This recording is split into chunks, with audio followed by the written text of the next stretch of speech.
ये विशेष रूप से खंडक में हमें बार बार आने का जो है सौभाग्य मिलता है, क्योंकि यहाँ पर हमारे पूर्व जो विराजमान है उनका वजह से ये नागा बाबा का देखिए कि हमारा महाराज जी नागा बाबा दशरथ गिरी जी महाराज, उनके ही जो वंशज जो है ये उमाकांत गिरी जी महाराज, इनके गुरुजी धनुष गिरी जी हमारे साथ में बहुत भ्रमण किया, बहुत यात्राएं की। तो ये सभी हमारा श्री पंच नाम जूना अखाड़े की परंपरा में हम लोग सभी अभी आपके यहाँ पर जो है भगवान कृष्ण भगवान का विराजमान हो रहा है, राधा कृष्ण भगवान जी का। हमारे इधर क्या है कि उत्तर प्रदेश में जो है भगवान रामचंद्र जी को बोलते हैं ठाकुर जी, और अपने इधर में ये पश्चिम राजस्थान और विशेष करके बारपेट वगैरह में कृष्ण भगवान के जितने भी मंदिर है वहाँ सबको ठाकुर जी यहाँ जो गांवों में बोला जाता है।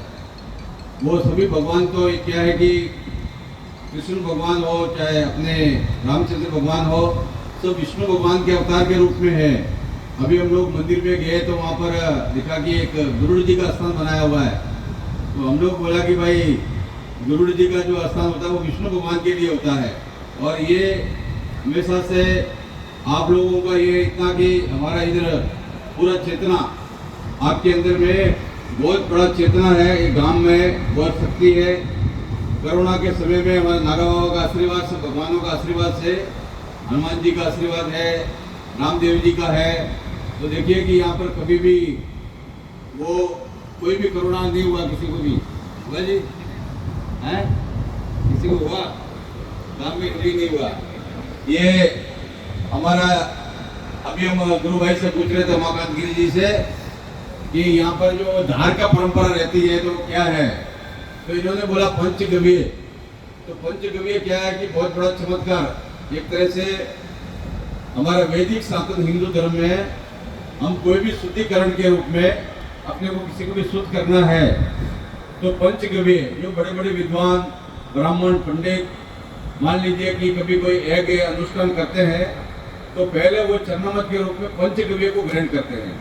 पंचगव्य में बहुत बड़ा ताकत है। जैसे आजकल बहुत सारी बीमारियां, जैसे बहुत सारी बीमारी है, विशेष करके शुगर के अंदर में ये पंचगव्य बहुत बड़ा असर होता है इसका। पंचगव्यों को जो है, जैसे मान लीजिए कि आप 50 ग्राम जो गोबर है वो 50 ग्राम को गोबर को लेके उसमें करीब 150-200 गौमूत्र, जो गाय का मूत्र होता है, गौमूत्र को उसको जो है एक महीन कपड़ा जैसा, उसको एक कपड़ा बोलते हैं, आदि का कपड़ा होना चाहिए। 8 तय बनाना है, 8 प्रकार का तय बनाकर उसको छान लीजिए आप। वो छानने के बाद में उसके अंदर में विशेष रूप से 8 बार छानने के बाद फिर जैसे 150 ग्राम 50 ग्राम गोबर लिया, 50 ग्राम जो है वो गोबर लिया और 150 ग्राम जो है अपना वो गौमूत्र, वो पूरा से 8 परत का कपड़ा बनाकर उसको छान लेना। वो छानने के बाद में जब वो अच्छी तरह छन जाए तो उसमें करीब 200-250 ग्राम करीब जो है वो गाय का दूध मिलाना है। दूध मिलाना है और दही को भी अच्छी तरह छान के पतला करके उसको भी जो है 300 ग्राम के आसपास या 250 ग्राम वो दही मिलाना। उसके बाद में 100 ग्राम घी उसको मिलाओ और वो सब उसका घोल बनाइए। और उसको क्या है कि सुबह सुबह पूरा पेट खाली होना चाहिए। वो पेट खाली होने के बाद में उसको आप रोज जो है करीब आधा गिलास वो पी लीजिए। आप आधा गिलास पीजिए, आपके अंदर में 1 गिलास भी पी सकते हैं, परंतु क्या है कि पहला दस्त लगता है, सिर्फ थोड़ा पेट को थोड़ा साफ हो जाती है। उसके बाद में आप अगर इसको निरंतर 40 दिन करते हैं तो जीवन में कभी शुगर नहीं होगा, चाहे 500 हो शुगर आपका या 400 हो।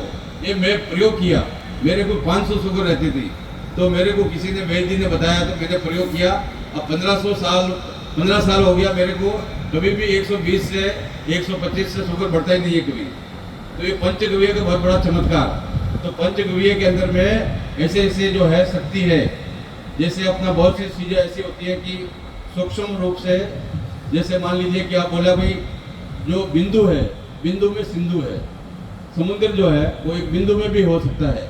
तो ये जल मान लीजिए, तो ऐसे ही बहुत से प्रकारों के जो अपने जीव जंतु है, कीटाणु है, बहुत से ऐसे जीव आत्माएं हैं जो कि हमारा ये पंचगव्य का जब परिक्रमा होता है तो उसमें क्या है कि मैं एक समझता हूँ कि कम से कम 1-1.5 किलोमीटर जितने भी जो अपने को नुकसान पहुंचाने वाले कीटाणु है, जिससे कि भाई शरीर में जो है बहुत से प्रकार का रोग को पैदा करते हैं, तो रोग को समाप्त करने का पंचगव्य में इतना शक्ति है कि आपका इधर में 5 बार, इधर में 3 बार, जितने भी आपने एक बार में वो आपका परिक्रमा समय गिराया, तो वो क्या है कि अपना एक नंगा के रूप में क्यों रहना कि वो भाई हमारा जैसे परमात्मा का है, तो बहुत से शरीर में कपड़ों में भी जो है कीटाणु हो जाते हैं, तो ऐसे बहुत से आपका कपड़ा पहन के रखा है तो वो कीटाणु आ जाएंगे उसमें, तो इसीलिए बोले नग्न अवस्था में जो है उसको करना है। तो इसीलिए ये बहुत प्राचीन हमारे जो संत महात्मा होते थे, जो नागा लोग है, बहुत सी जो ऋषि मुनि है, ऋषि का मतलब है जो रिसर्च करने वाले, जो शोध करने वाले हैं, और मुनि जो है मनन करते हैं, तो निश्चित रूप से हमारा जो हमारे नागा बाबा जी दशरथ गिरी जी महाराज का आपके गांव को एक आशीर्वाद है, और एक तरह से हमारा अभी भी वो परंपरा हमारे यहाँ पर शास्त्रों में कहते हैं कि मोहन से जीव लोग जीव बुता सनातना, ये कभी भी जो है आत्माओं का नष्ट नहीं होती। जैसे कोई आपका पिताजी चले गए हैं या दादाजी चले गए, तो उनकी आत्मा पुत्र में, पुत्री में रूपांतरण हो जाता है। ऐसे ही जो गुरु होता है उनका शिष्य के अंदर, तो ऐसे ही हमारी दशरथ गिरी जी की परंपरा में आज भी वो यहाँ पर एक तरह से सूक्ष्म रूप से आज भी दशरथ गिरी जी नागा बाबा यहाँ पर विद्यमान है, ये उमाकांत गिरी जी के रूप में यहाँ पर विराजमान है। तो ये परंपरा हमारा वैदिक सनातन धर्म का परंपरा है। आप देखिए कि वृंदावन में भगवान कृष्ण जी को आज भी जो है ठाकुर जी के, आप लोग कुछ बहुत लोग वृंदावन गए होंगे, तो बांके बिहारी जी मंदिर का 1 मिनट के लिए भी वो पर्दा रोकते नहीं है, वो एक सेकंड में उसको इधर करते हैं।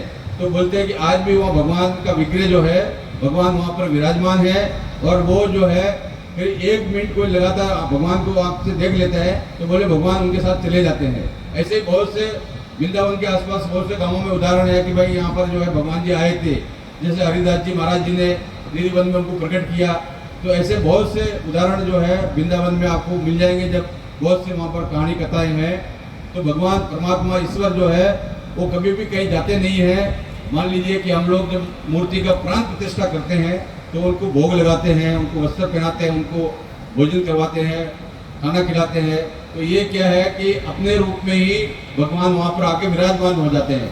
तो आपका यह गांव में जो है प्राचीन समय से ही ठाकुर जी राधा कृष्ण जी विराजमान है, और अब 3 तारीख को कल का स्थापना होगी। तो सभी गांव वालों को मेरा तरफ से बहुत बहुत शुभकामनाएं, मंगल कामना। हरि ओम, जय हो, हर हर महादेव।